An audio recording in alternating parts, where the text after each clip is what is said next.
Hello, everyone. So again, I'm Carrie Schochet. If this is your first video that you're watching, I'm here with Bill Kieffer, and we have been talking about storytelling, this idea of minute to win it. We've also talked about just impact in an interview and how to frame those conversations with really, powerful structure. But that led us to talking about transitions. And Bill is an expert in helping military veterans transition into private sector.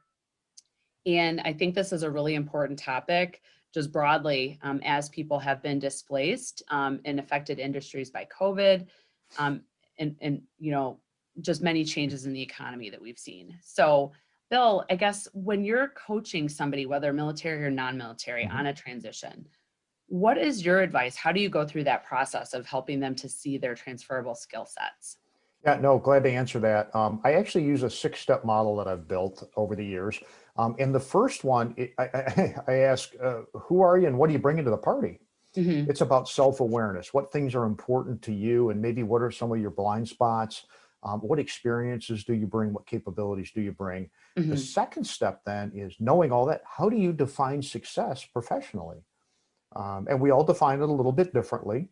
Some want career advancement, some want cash flow. I mean, however that Yeah. is, but we actually take the time to sit down and understand it and think through that purposefully.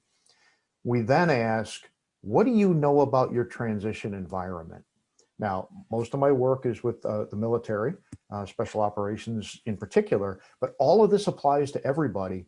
And I think it applies especially to folks who have maybe been displaced due to COVID and so forth, where you might have been working in one career field for a long time and maybe hospitality, and now that's not there.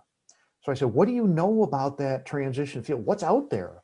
What are the challenges to getting back to the industry you were in? What are the other opportunities that might exist where you can take all those things you know about yourself that we did first, say, Mhm. you know what, I did project management in hospitality, but I did project management.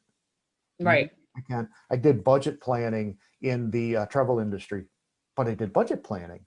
I did Sure. AR, AP, sales, whatever that is, and start to think. I try to help them think outside the box a little bit. Right. Right.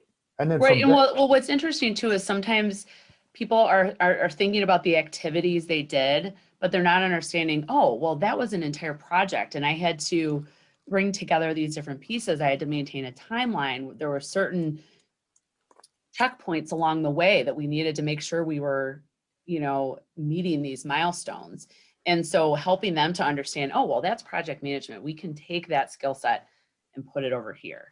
Things like that. I mean, sometimes it's you don't know what you don't know. Wouldn't you agree? no, absolutely. And I like to get people to think past the activity and Hmm. think about the results that they're generating. They Right. may be focused in a narrow piece, but they're generating a result. And what do employers want? They want results.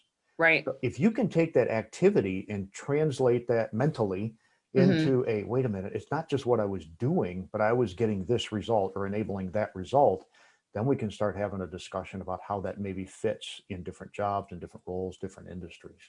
So Yeah. yeah. And what about like coaching them on like closing those gaps? So like explaining, let's say in an interview, well, I haven't done it, but here's how I'll get there. If I run into something that I haven't seen before, here's how I would problem solve around that. So also getting them to think about, how can they demonstrate, either whether it's a curiosity, a learning mindset, Hmm. even Hmm. their attitude on failure is not an option. I'm just going to keep on pushing until I figure it out. So maybe is that. Yeah, no, and that's great. And a lot of times what I like to do with that kind of thing is I do mock interview with them, quite frankly.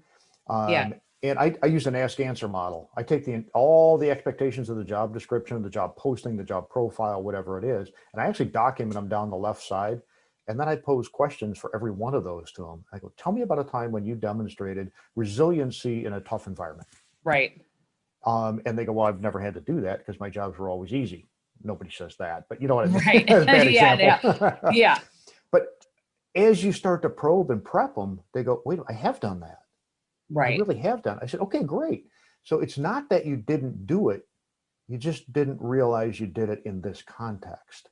So I help Yeah. draw the experiences out so they can tell the story in a Yeah. way that lands well on the interviewer's ears.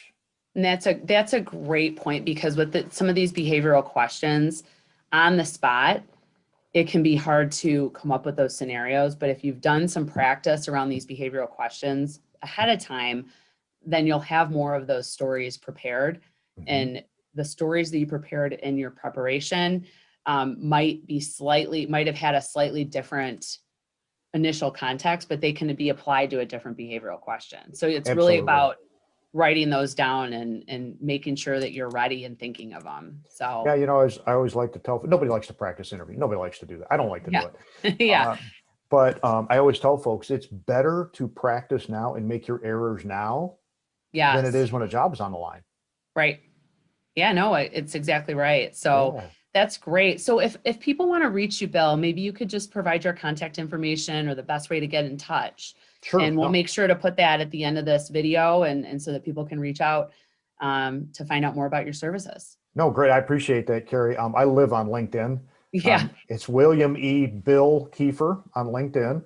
I have a website, www.kieffer, Kieffer -associates.com.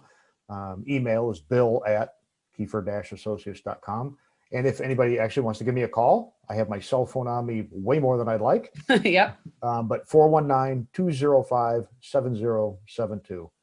Great. Well, thank you so much, Bill. Great connecting with you today on these topics. Oh, Carrie, it's been great. I always enjoy spending a little time with you.